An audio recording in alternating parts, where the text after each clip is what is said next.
Hello, everyone, and welcome back to the digital profile of MHB Consultancy, a marketing consulting firm. Today, we are bringing to you a very important and a very interesting podcast with the two of our favorite guests, as this channel is all about marketing and how artificial intelligence is optimizing marketing value chains. Today, we have two special guests, Terry and Jason. So, Terry is a voiceover actress and she is very good at what she does. In a while, we'll allow her to explain more how she has been doing acting for quite a while and marketing as well. Especially for Jason, we would love your attention because we do not need to ask you. We know that you have invested a lot in your website and at times you have gotten zero results. So Jason is an SEO expert for websites and a website conversion expert. He has his own podcast. He has his own company. So does Terry. So first of all, grab your seats because this is something that you do not want to miss because you are always looking for clients. Are you not? If you're not, please skip this podcast. If you are, then start listening to Terry. Terry, thanks a lot. Trust you me, this is a genuine honor to host you at our podcast. And please, if you would shortly introduce yourself, who you are, what have you been doing, what you love, what are your hobbies, etc. Anything that you would like. We are on this channel are always welcoming of allowing people to tell them who they are themselves as well, rather than only what they do, because obviously you are more than your work. So please go ahead and tell about your company, Side and Voiceovers. Over to Great. you, Thank Terry. you so much for having me, by the way. Um, I Most welcome. am a voiceover actor. I'm also an on-screen actor. The name of my business is Siren Voiceover. I'm also an author. I'm a content creator, an entrepreneur. I'm a whole lot of things. And I'm also a gamer. I've been a gamer my whole life. Really? I'm in late six. Even I did not know I'm in my late that. 50s. And original AB switch for Pong and then Atari, and I've never not had one. Atari. I've used Atari as well, by the way. So I still game to this very day. I game every single day, and it's where I Interesting. actually met the person that I want to be with, is gaming. It's also Interesting. how I I had got no my idea about that. It's also how I got the name of my business. I'm called Bionic Siren in gaming. That's my gamer Uh-huh. tag, and that's all my social Uh-huh. media now as well is under Bionic Siren. I create music. I'm a very creative person. That's basically who I. Mhm. It's something I can't stop. It I Uh-huh. have to get that creative thing out of me in one way or another every single day, and I love it. Mhm. I also have ADHD, just so everybody knows and can Mhm. relate. I'm sure there are a lot of your viewers probably have it. I Um, hope I hope they do not. This is well, not a I hope very not good. too, but I'm sure they're out there, and Yes, so they it are. hampers your ability to be able to do a lot of, well, not a lot of your business, but it does hamper your ability to focus on things on your business. Yes, And that is why I said marketing that I and hope you that they name do it. not. So, yep, and that goes right into what you're going to be talking about, and that's, why I really wanna be here and listen to what you have to say. So Uh-huh. thank you for Well, having me. no, no, no, no. The pleasure is all ours. Trust you me. The pleasure is all ours. Why are you thanking us? We should thank you. So, and the reason why I said I hope not, and I feel that people might have, is precisely that in today's fast-moving world, especially with tech and specifically speaking about artificial intelligence advancing at such a like progressive pace that everything changes in like 6 months, Yep, or even now in like 4 or 5 months, that people do get attention deficit they hyperactive do. disorders because of the attention spans with And the reels, with YouTube Shorts. scrolling, yeah. We want instant Yes, yes, yes, gratification, yes, you know? precisely. But I And never knew that you are a gamer. We need to have a separate conversation for that, for this podcast. there you go. We should get straight to the point that thanks a lot for introducing. We love what you do. And let's move on to Jason because I understand. And this, I understand very deeply that a lot of people have been asking us, hey, why do you, like MHB Consultancy, does not provide SEO services? We very frankly lacked the bandwidth for that, and we are glad to announce the JV with Jason Ross in order to procure clients for website SEO and website conversions. Especially with the very recently, we are having a very interesting client onboarding us for marketing their AI product website. Basically, it's a chatbot for websites that you can go and talk to. So, Jason, please, over to you. First of all, welcome to our show and our podcast. And we are really honored to have you at MHB Consultancy in a JV. So if you could just tell about yourself and what you do, or anything that you would like to talk about in terms of that. Yeah, thank you for having me here. It's a real pleasure to be able to share with your audience. So I've been in digital marketing for over 11 years now, running my own business, Radiant Freedom Digital Marketing. Myself and Terry met almost a year ago now, when I did a conversion review for her website, which is something I'll be talking about in more detail later on. And then in last June, we started our own podcast, Radiant Business Podcast, which is something that I've been wanting to get started for about a year and a half at that point, but had various things that didn't work out at the time. But then when I met Terry, it ended up later on working out that we were able to co-host it together. And, marvelous. Yeah. And so my specialty is websites, and in particular, making the websites convert, optimizing them for search, and also optimizing them for security. On top of that, I myself am also a gamer. I'm also a writer, working on my medieval fantasy novel as my debut work. And it's quite good. Yeah, I'm also into the artistic and creative side of things as well. You're a gamer too, so I'm the odd one out, huh? Yeah, in fact, I actually am launching a game development studio with a business partner of mine as well, which would be my third business. You really? So you code as well? Do you do Unity or? I'm not doing the coding. Actually, my business partner is doing the coding part of it. I'm there for contributing ideas, marketing, and my business experience. Is he doing Unity or Unreal Engine or what is it? He's doing Unreal, actually. Primarily, Wow, that is so brilliant. I had no idea whatsoever about that as well. So, once again, thanks a lot for giving us the time. It's a thorough pleasure.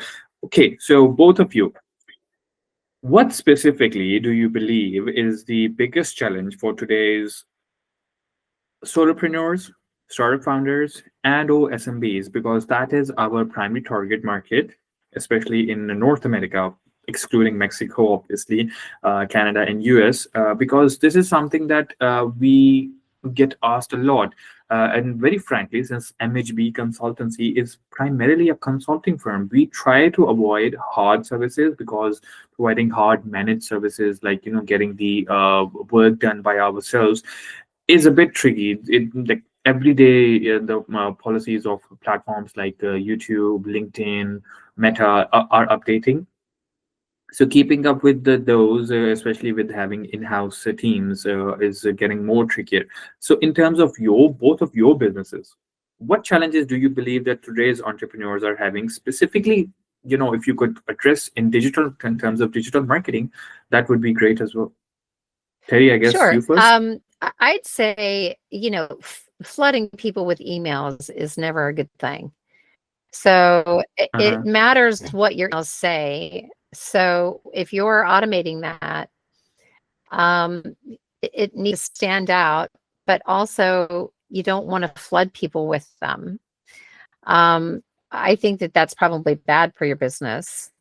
And for me, it's just cost, but I'd say the average person probably runs into those kinds of things. And then they're in terms of their marketing, that they're doing email marketing the wrong way.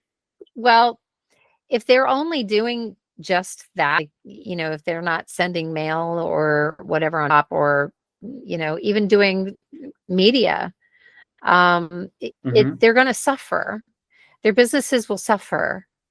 If they're not up to today and how to market not just the business but themselves, because they are the business. Mm-hmm. And if you're not able to market yourself, Mm-hmm. you're going to have a really hard time. Mm-hmm. So And I find this more pertinent with solopreneurs because they are in.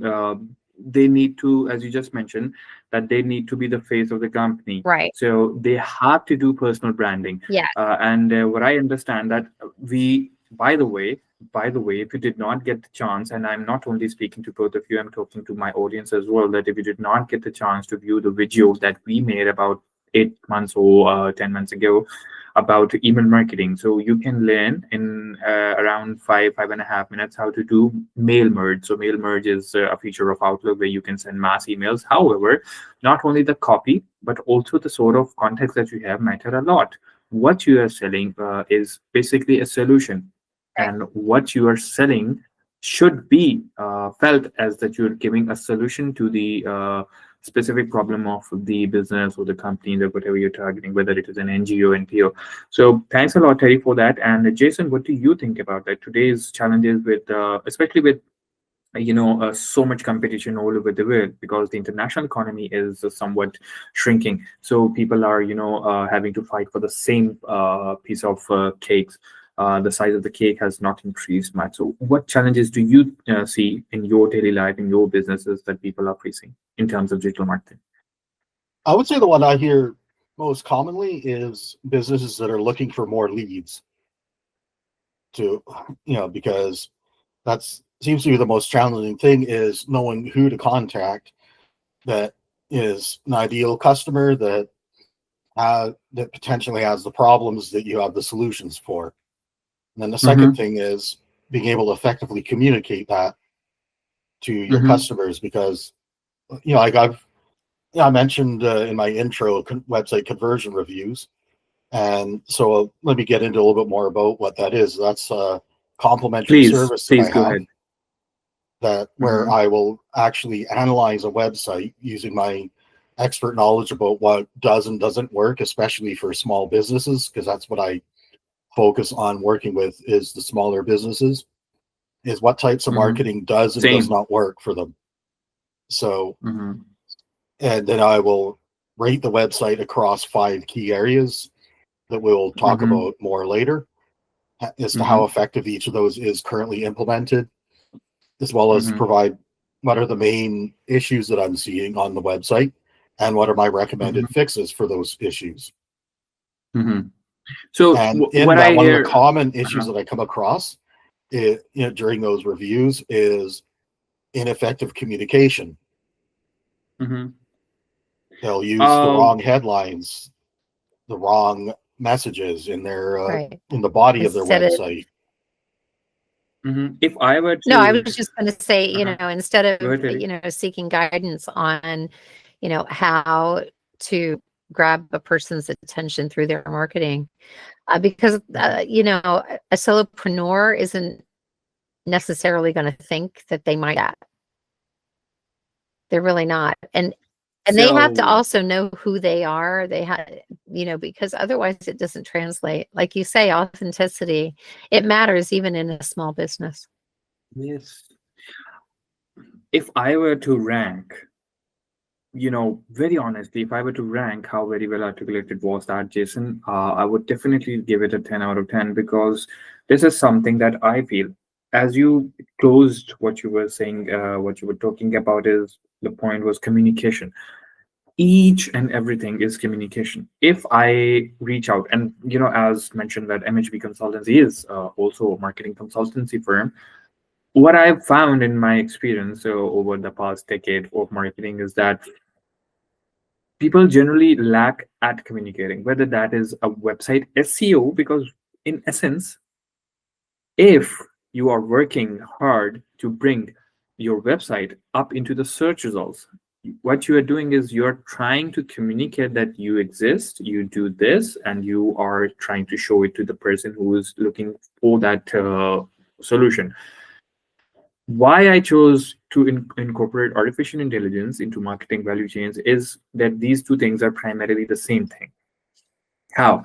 So AI especially the modern AI, is based out of neural networks. So we have neurons in our head. And by the way, to our audience and to both of you, we have made a video that how today's artificial intelligence is fashioned on neural networks that are present in our brain, because it like, long story short, it came out of a psychology lab in 1952 on the concept of connecting dots through technology, that our neurons fire the nerves, they give the signal to move my hand and all of those things. So AI is also about connecting the dots, like one neural network links to another, and then they follow the chain and produce the results. So same is with marketing. What are you doing essentially is you connecting the person who's providing the solution to the person in the pain for that particular thing.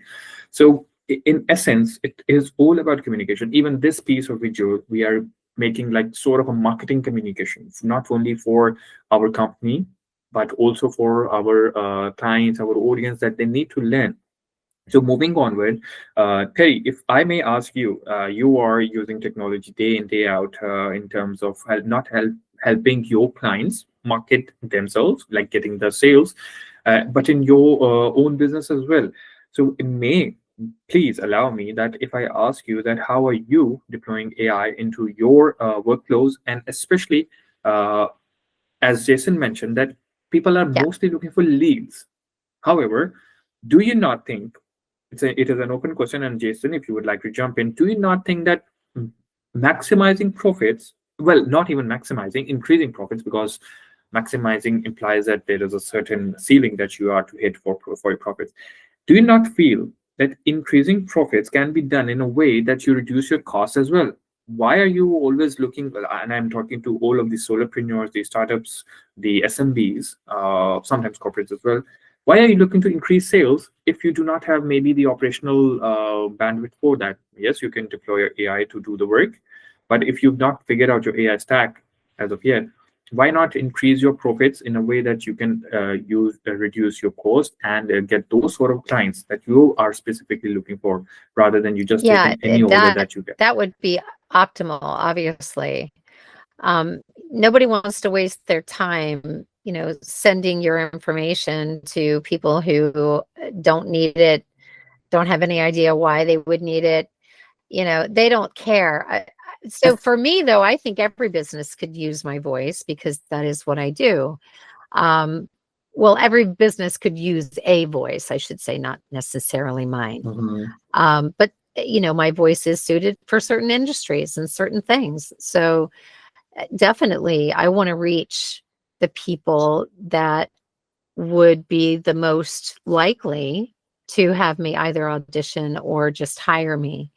So yeah, knowing that is definitely optimal. Getting there is a whole nother story. Getting to that point to where you are literally streamlined to your specific micro niche, that's great. If you can do that, that's gold. Honestly, that's gold. So, but do you not find, as I mentioned, that using AI in your daily life, in your work, that you might have competition with AI voiceovers as well, even though they are not as close as to, a human voiceover, especially with your voice? You have a very beautiful voice.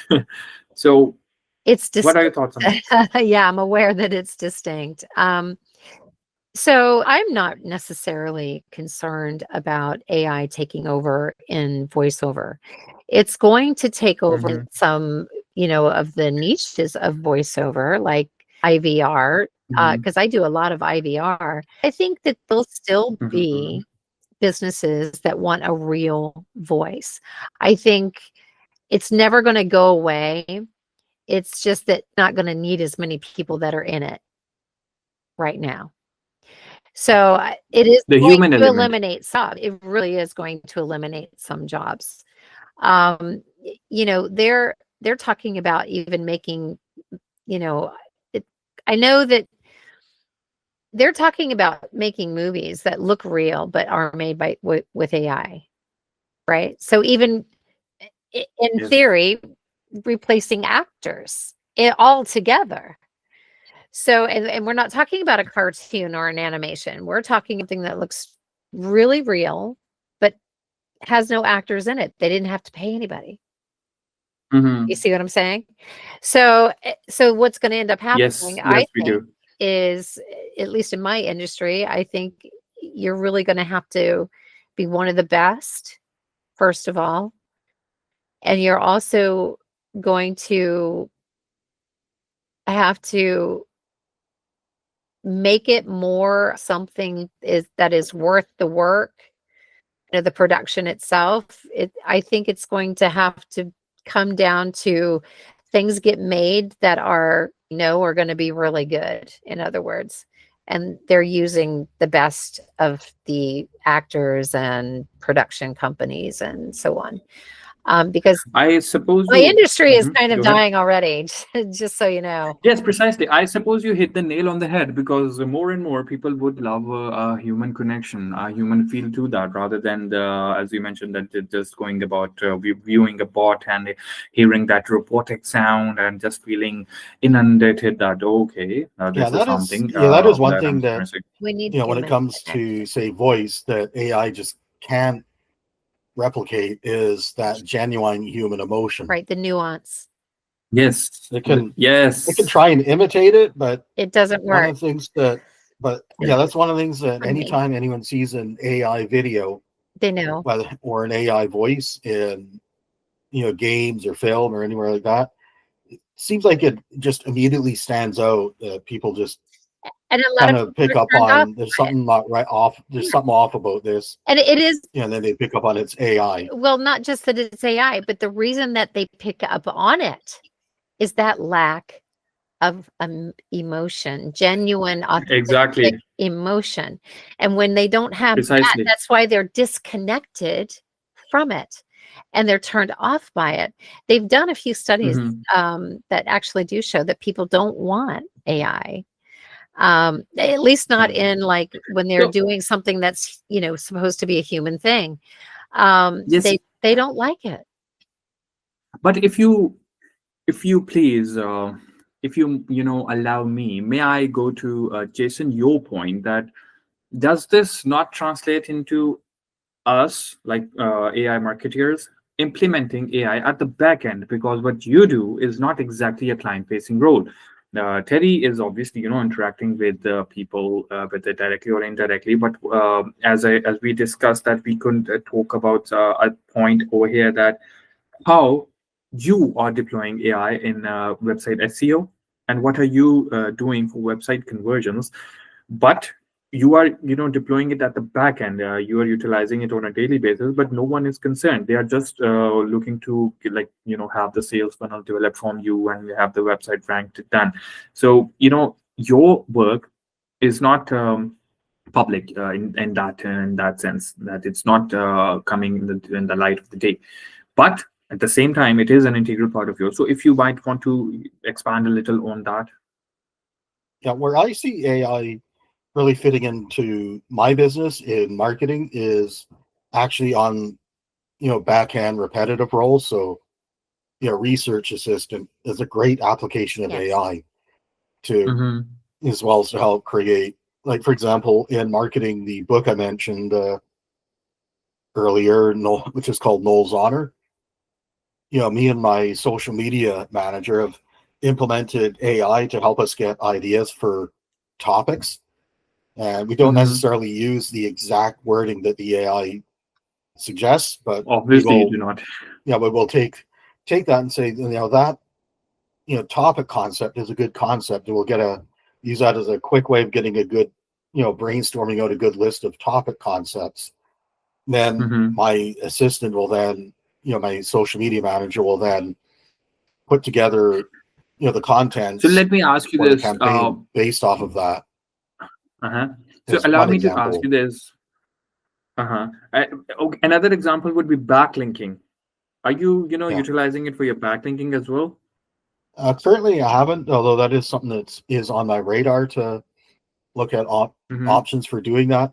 Like, the key thing is it Mm-hmm. has to be completely white hat SEO, Uh-huh. meaning, in other words, it's completely following all the rules of the search engines, to the letter. Uh-huh. because that's Uh-huh. when I you understand start white kind hat, of go into the black gray hat. area or So the black hat area. That's where you get exactly. into So trouble and start being a detriment to your my clients.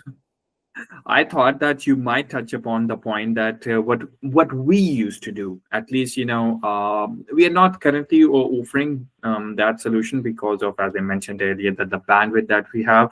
But what we used to do is we used to do all sort of content marketing, and we used to do the backlinking for our clients, especially obviously Reddit is somewhat controversial for but it depends upon the client as well. What sort of Yeah. service are they offering?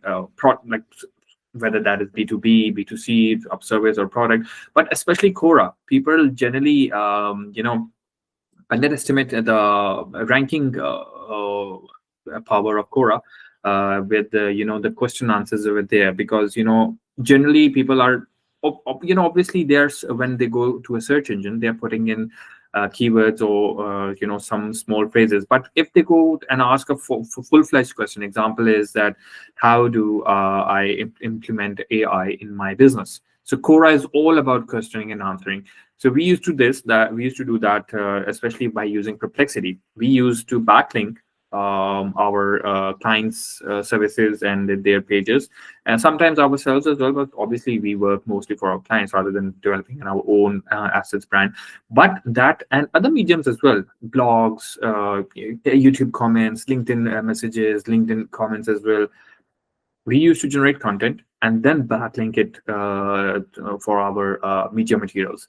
So if any of you have an experience with that, or you want to expand on that, or you have any comments or feedback on that, that how AI can be utilized in SEO, that would be obviously contributing to this podcast. Yeah. So for SEO, there's two areas. First is direct AI search, which is optimizing your website for the for the rising tide of AI assisted search. AI engines. That would be using Yes. engines like ChatGPT, which has a less known function in it besides ChatGPT, which is Search GPT. Claude, Grok. Yes. Yeah, which is implementing the full ChatGPT functionality into a search engine where it'll generate search results along with the AI overviews, so that you can see what ChatGPT has to say about a particular subject. Then also see all subject, its and then also see all its the websites and pages that it sourced that information from, so you can then validate what your AI yes, bot give the has in-text said, citations, as well as get references. additional context and information that the AI might not have opted to put into its summary.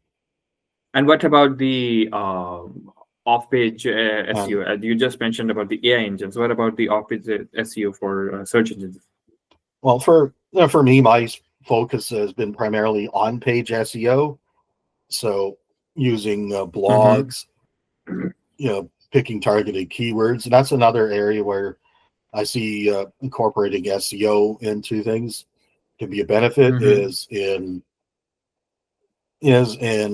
being able to pick up on what are people searching for, what are competitors writing about, and doing the what's analysis popular, basically. and then using that to then make sure we're focused on the things that'll get our clients the most impact. Marvelous. Yeah, marvelous. The other area would be the other areas I see as being beneficial are the the repetitive task things, such as data analysis, which in the past without incorporating AI into it, that takes a good few hours of work at least once a month to review their analytics. And yes, anything with numbers, is exceptionally good at it. And the other would be data entry, which is a repetitive task that can take someone hours to do, which is an absolutely mind-numbing task. That mundane. That virtually nobody likes to do, except for maybe the odd rare neurodivergent person that loves doing comforting routine. I understand. Yeah, the only reason I do billing is just to get paid. Doing it but I Yeah. need to do it to get paid. You've got to do what you've got to do. So Terry, any further questions or comments on that before we go on to like ending today's session? No, that was actually really good information. Because I am just starting out. Jason's been in business for quite a time, and I'm just now starting out. So, I'm learning so much just by being on this podcast. It's amazing. I think it's great. And thank you. So nice of you. As I mentioned earlier, the pleasure is all ours. And thanks, Terry. Thanks, Jason. Viewers, you got to view just a snippet. This was just a very short podcast. And please, first of all, we do need your feedback. Do whatever you would like. Email us with any questions, comment, feedback. Leave your comments on this video on YouTube. Especially that would be the best, because in that way we have a concise record of who said what and how we can improve this. So this is just the first podcast of the numerous coming up in the next weeks and months, and with especially Jason and Terry sharing their screens and giving their insights into what and how they do what, because they are best at what they do, and how you can get help from them. All of the contact details will obviously be in the description of this video. Once again, if you would like, you will have our Facebook pages, our LinkedIn pages. You can follow us and you can see all of the projects that are coming up. However, in terms of this show, or like, would you like us to keep this fortnightly? Would you like this podcast to be in a separate format? What topics specifically you would like? Especially we will request Jason again to come and show how he does the sales funnel through websites. He's an expert in website conversions. And I specifically had to turn so many orders, as I mentioned in the initiation of this podcast, that we get so many orders for website marketing, SEM, search engine marketing, etc. But we turn them down. So Jason, we will definitely bother you in the coming weeks. You would have to make time out of your busy schedule, and we can discuss all of the points that we get the feedback from the viewers. And we can definitely make podcasts on that. What are your final thoughts on that? Both of you, Terry and Jason. Yeah, I'd be happy to do that. And in fact, if there's enough viewers that are interested in it, I'd also be willing to take a volunteer to come onto this podcast and do a live review of their website on the podcast. Viewers, you're in very good luck. Jason just agreed to giving you a free consultation session, right, Jason? Yeah, that'll be my complimentary website conversion report, and and we can, do a live review of your website. Go over what works, what doesn't on it, and so that way you can understand both what the value is that you get from that review, how it works, and then. And I could probably say I could do an IVR for someone, an interactive voice response. If they have a telephone system, they use any kind of, on hold messaging, something like that. I would be willing to do one for someone. Why not initiate with doing a voiceover for the ad for this podcast? Hey everyone, this is MHP Consultancy's podcast on how to use AI into your digital marketing. Do you something like that? Obviously, I'm not very so the funny thing is, right, and this is why branding is so important, because even the voice you choose for your commercials, for your on-hold messaging, for whatever it is, should match the energy of the company. Everything. That's right. Everything it should be an extension of that person. It shouldn't be about the voiceover artist. Everything is going to be about the customer, right? It's all going to be about them. Could not agree more. It really depends. It really does. No, it does. Because the feel of the offering will determine what sort of an image you build in the longer run, because it's all about perception. Perception is equal to reality. Right. And at that point, I would like to request from all of you viewers that we would have to end this over here with one last point. What Terry just mentioned, what Jason just talked about, what we and I discussed is IMC, integrated marketing communications in today's world is something that will help you grow your brand. First of all, establish a brand and then grow, because as you know, Terry was talking about, if you have a certain voice. But what Jason told, that if your website is not ranking or it's not converting, even if you're running the paid ad campaigns on social media, but it's not converting, people are coming and going away. So the voice will not matter. Right. So the IMC aspect of it is a holistic approach towards marketing. And if and when you need any assistance for that, once again, please feel free to reach out by any means and by all means, and we shall be looking forward. Yeah. Thanks a lot. And have a nice weekend ahead. Thanks, everybody. Goodbye.